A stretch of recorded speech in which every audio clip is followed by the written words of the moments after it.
கனமழை காரணமாக கேரளா, தமிழ்நாடு மற்றும் கர்நாடகா உள்ளிட்ட மாநிலங்களில் நிலச்சரிவு ஏற்பட்டுள்ளது.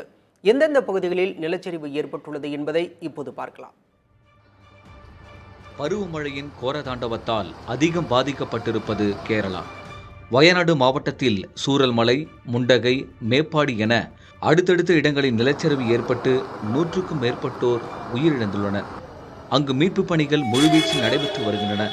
மேலும் மூணாறில் பல்வேறு சாலைகளில் நிலச்சரிவு ஏற்பட்டுள்ளது. கொச்சி மற்றும் தமிழ்நாட்டில் உடுமலை, தேனிக்கு செல்லும் சாலைகளில் பாறைகள் உருண்டு விழுந்ததால் போக்குவரத்து பாதிக்கப்பட்டது. தமிழ்நாட்டிலும் நிலச்சரிவு நிகழ்வுகள் நடந்தன. வால்பாறை சோலையார் அணை அருகே இடதுக்கரை என்ற இடத்தில் மண் சரிவு ஏற்பட்டு 14 வயது சிறுமி உட்பட 3 பேர் உயிரிழந்தனர். மேலும் நீலகிரி மாவட்டம் கூடலூர் காட்சிமுனை சாலையில் மண் சரிவு ஏற்பட்டு உதகை மைசூரு தேசிய நெடுஞ்சாலையில் போக்குவரத்து பாதிக்கப்பட்டது. இதேபோல் கர்நாடகாவில் மங்களூரு பெங்களூரு தேசிய நெடுஞ்சாலையில் பெரிய அளவில் நிலச்சரிவு ஏற்பட்டிருக்கிறது. ஷீரடி காட் பகுதியில் ஏற்பட்ட நிகழ்வால் தேசிய நெடுஞ்சாலையில் சென்ற வாகனங்கள் மண்ணுக்குள் புதையுண்டன.